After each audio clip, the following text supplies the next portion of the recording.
चलो बच्चों, तो आज हम शुरू करने वाले हैं प्रश्नावली 2.1 का एक नवा सवाल है। तो आइए शुरू करते हैं। सबसे पहले आपको इसमें यह करना है कि जो व्यंजक दिख रहे हैं, जैसे कि 2y दिख रहा है, इधर y दिख रहा है, तो इनको आपको एक पक्ष की तरफ ले जाना है।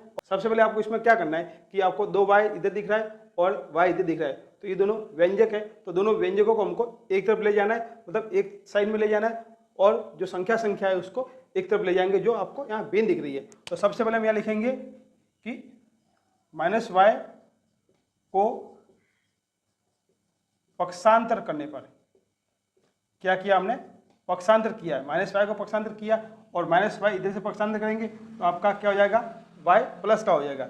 फिर यहाँ आपकी बड़ी संख्या है तो इसको इधर भेजेंगे, जैसे 26/3 है, तो जैसे 5/3 है, 5/3 को हम पक्षांतर करेंगे। क्या करेंगे, पक्षांतर करने पर 5/3 आपने पक्षांतर किया है तो आपके बराबर की तरफ दूसरी तरफ जाएगा, तो -5/3 हो जाएगा। इस सवाल तो हमने किया हुआ है, तो -5/3 हो जाएगा। फिर हम क्या करेंगे, अब इसको सवाल को सॉल्व करेंगे। तो सबसे पहले हमने यहाँ 2y लिखा है, y को हमने दूसरी तरफ किया तो आपका क्या हो जाएगा, y प्लस का हो जाएगा। y इधर का लिया और 5/3 को हमने दूसरी तरफ भेजा है, तो यहाँ बराबर हो जाएगा 26/3। अब उसमें से आपको ये -5/3 जो आपने पक्षांतर करके लाया उसको आपको यहाँ पर घटाव करना है। तो 2y और y आपका हो जाएगा 3y। कितना हो जाएगा, 3y हो जाएगा। अब यहाँ पर जब भिन्नों के आधार सेम होते हैं तो अब हमें यहाँ लसअप लेने की जरूरत नहीं है, तो और ऊपर की संख्या को आपको सीधा इसमें से कटाव करना है। तो 25 में से तो आपको 26 में से 5 घटाव करने हैं, 26 में से 5 जाएंगे तो आपको 21 रहेंगे। कितने रहेंगे, 21 रहेंगे। अब क्या होगा कि 3 से 21 कट रहे हैं, तो 3 का भाग जैसे ही मैं 21 में दिया आपके 7 बार कटेगा। कितनी बार कटेगा, आपके 7 बार कटा। तो यहाँ पर जो आपका रहा है, अभी आपका रहा है कि 3y = 7 रहा। अभी भी हमें इसमें y का मान निकालना है, तो y इधर लिया और ये 7 लिया और 3 जो इसके गुणा में थे और 3 इसके भाग में चले गए, तो y का मान क्या आया, 7/3 आया। तो सवाल लिखा है आपके सामने 3m = 5m - 8/5 लिखा है। तो सवाल को हल करना है तो सबसे पहले देखिए कि यहाँ पर व्यंजक है और यहाँ भी व्यंजक है और दोनों में बराबर का निशान है, तो हम क्या करेंगे कि व्यंजक आपके एक तरफ ले जाएंगे। तो यहाँ लिखेंगे कि 5m को पक्षांतर करने पर क्या किया हमने, यहाँ पर 5m को पक्षांतर किया आपके। तो जब आप 5m को पक्षांतर करोगे तो पक्षांतर में ये होता है कि अगर किसी संख्या को आप बराबर की दूसरी तरफ ले जाते हो तो प्लस से आपकी माइनस बन जाएगी, -5m बनी। ठीक है, तो ये आपका 3m था, इधर 5m आपने इधर लाया और ये किसका हो गया, आपके माइनस का। इधर माइनस का आपके 8/5 वैसे ही रहेगा। अब बड़ी संख्या 5m है और उसमें से आपने 3m को घटाव कर दिया, माइनस कर दिया, तो 5m में से 3m जाएंगे तो आपके 2m रहेंगे। कितने रहेंगे, 2m। अब निशान कौन से आएगा, आपके वैसा निशान बड़ी संख्या का आएगा, ये लिखा -8/5। अब हमें यहाँ पर m का मान निकालना है, उससे पहले ये 2 है, अब हमें यहाँ पर m का मान निकालना है। जैसे ही हम m का मान निकालेंगे तो m माइनस में रहेगा और -8/5 था और 2 इसके भाग में और चला जाएगा, ये आपके इसके भाग में हुआ। ठीक है, अब 2 से 8 कट रहे हैं आपके 4 टाइम। कितने टाइम कट रहे हैं, 4 टाइम। तो आपके आगे इसका आंसर क्या रहेगा, आगे रहेगा -m = -4/5 रहा। कितना रहा, -4/5। अभी भी आंसर पूरा नहीं हुआ क्योंकि बराबर की दोनों तरफ माइनस है, अर्थात बराबर की दोनों तरफ अगर समान निशान है तो वो निशान आपके कट जाएंगे। ये माइनस कटा तो आपका क्या हुआ कि m का मान जो है जो 4/5 आया है। तो अब आपके सामने प्रश्नावली 2.2 का पहला सवाल है, तो आइए शुरू करते हैं। तो सवाल में क्या लिखा है कि x/2 - 1/5 = x/3 + 1/4। तो इसमें वही है कि जो बीन एक जैसी दिख रही है या आपको समान व्यंजक वाली बीन दिख रही है वो आपको एक तरफ ले जानी है। तो आइए शुरू करते हैं। तो हम कहेंगे कि x/3 है, ये हम इधर ले जा रहे हैं और ये जो बीन है, अकेली बीन है, इसको इधर ले जा रहे हैं। x/3 व्यंजक वाली बीन है को पक्षांतर किया, को पक्षांतर करने पर क्या हो जाएगा, वही है कि x/3 के आगे कौन सा निशान है, हम कोई निशान नहीं है, इसका मतलब वो प्लस वाली बीन है, तो प्लस वाली बराबर की दूसरी तरफ जाती है आपकी किसकी हो जाएगी, माइनस की हो जाएगी। ठीक है, दूसरा क्या था कि जब -1/5 को भी आपने पक्षांतर किया, इन दोनों को हमने पक्षांतर किया, हमने जब इन दोनों को पक्षांतर किया है तो इसका तो माइनस बन गया और ये जब माइनस में थी तो आपके बराबर की दूसरी तरफ जाएगी तो आपकी किसकी हो जाएगी, ये प्लस की हो जाएगी।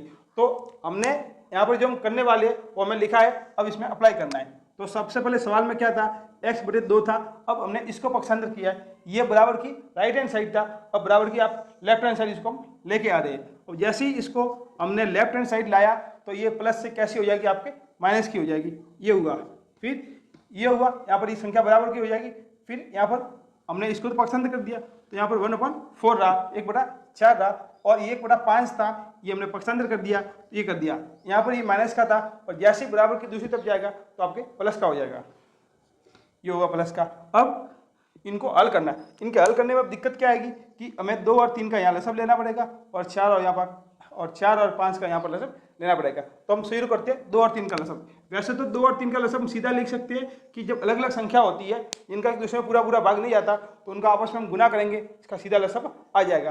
बाकी इसकी अभाज्य गुणनखंड विधि है, अगर आप ये विधि अभाज्य गुणनखंड विधि है, अभाज्य गुणनखंड विधि के द्वारा पर लसब निकाल रहे हैं। तो इस टाइप के अगर आपको सवाल सीखने हैं तो मेरे प्ले लिस्ट में इस टाइप के वीडियो दे रखे हैं, आप वहाँ जाके देख सकते हो। तो सबसे पहले हमने 2 का भाग 2 में दिया 1 बार, 3 में नहीं जाता, 3 में 3 का दिया 1 बार, तो 2 का हमने 3 से गुना किया, इसका आंसर कितना आया 6। तो ये क्या हो गया, आपके एलसीएम कितना हो गया 6, इन दोनों का हो गया। अब 2 का भाग 6 में देना है, 2 का भाग 6 में कितनी बार जाता है 3 बार, और जो यहाँ पर इसका भाग देने पर जो 3 आए हैं उसका जस्ट उसके ऊपर की संख्या पर जो संख्या है या जो व्यंजक है उससे गुना होगा, छद राशि से गुना होगा, या कुछ नहीं है x ही है, तो यहाँ पर 3 आए और 3 का हमने x से गुना किया तो आपका 3x आया।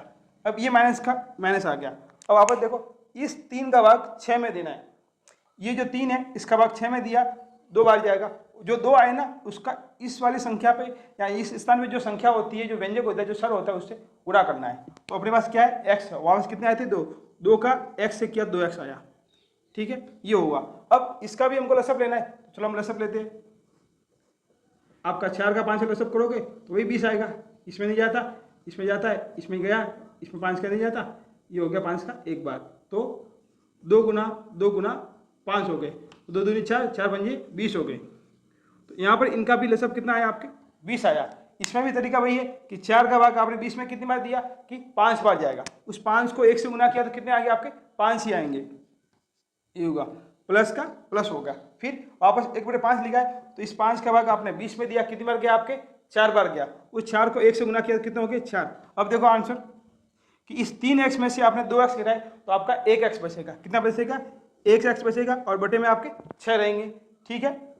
अब यहाँ पर इनकी जोड़ हो रही है 4 और 5 9, 9/20 हुआ।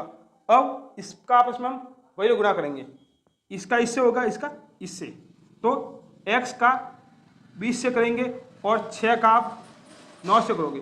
अगर आपको x का मान निकालना है तो 6 गुना 9 करेंगे और 20 में इसका सीधा भाग देंगे।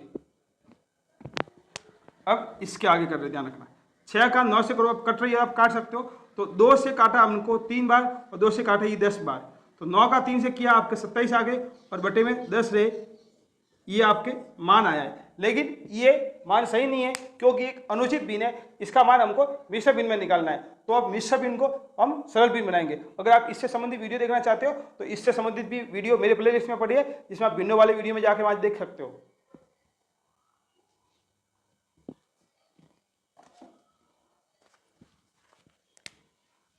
सत्ताईस बटे 10 है, तो हम क्या करेंगे, इस 27 में 10 का भाग देंगे, तो 10 का भाग 27 में कितनी बार जाएगा 2 बार गया, कितने आ गए यहाँ पर 20 आ गए और यहाँ 7 रहा।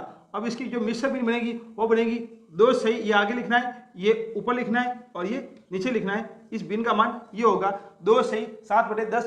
तो इस यहाँ पर जो x था इसका मान कितना आएगा 2 सही 7/10, ये इसका वास्तविक मान है। अब एक सवाल और भी करते हैं, ये है 2.2 का सवाल नंबर 4 है। सवाल नंबर 4 क्या कहता है कि x - 5/3 लिखा है बराबर x - 3/5 लिखा है, इसको हल करना है। तो इसको हल करने की सबसे आसान विधि है वज्र गुना विधि। कौन सी विधि है, वज्र गुना, या जिसे हम क्रॉस गुना भी कहते हैं। ये ऐसे गुनी, पहले ये गुना फिर ये गुना, तो इसको एक बार वापस लिखो ऐसे का ऐसे, ये लिखा। अब इसको इससे गुना करना है, इससे, इस पूरे को इससे गुना करना है। तो गुना किस प्रकार होगा, ये 5 लिखे, इस 5 का पूरे से करना है, x में से माइनस 5 का x - 5 किया है, और यहाँ पर 3 का x - 3 से करेंगे। तो यहाँ पर ध्यान रखना है कि कोष्टक के अंदर गुना हो रहा है तो कुछ एक नियम भी लगेंगे। कौन से नियम तो जो नियम लगे वह सामने आ रहे हैं कि अगर हमने 5 का x से किया तो यहाँ पर तो 5x बना। फिर इसके साथ कोई निशान है प्लस का, तो प्लस का जब भी माइनस से गुना करेंगे तो हमेशा माइनस में संख्या आएगी। किस में आएगी? माइनस में। और 5 का 5 से किया तो आपके कौन सा बना? 25 अर्थात 25 बना। अब इधर 3 का हमने x से किया तो आपके 3x बना। वही है, इसके साथ में प्लस है और प्लस का माइनस से करेंगे तो माइनस में ही आएगा। 3 का 3 से किया तो आपके 9 आ गया। अब स्थिति कौन सी आई है कि अब स्थिति आई है कि आपको जो छद राशि है वो आपको एक तरफ करनी है, जो संख्या है वो भी आपको एक तरफ करनी है। तो अब इसको हम शॉर्टकट में करते हैं कि इसको तो हम इधर लाएंगे और इसको इधर ले जाएंगे। तो 5x ये लिखा और 3x ये लाया इधर बराबर। अब 5x था, 3x को लाया, 3x के आगे कौन सा निशान था? प्लस का निशान। तो इधर आके क्या हो जाएगा? आपके माइनस का। ठीक है, अब यहाँ पर 9 इधर ही रखे थे तो 9 माइनस के थे, ये माइनस के 25 थे, तो आपने पक्षांतर किया तो आपके वो प्लस के 25 बन जाएंगे। अब 5x में से आपने 3x किया तो आपके 2x रहेगा।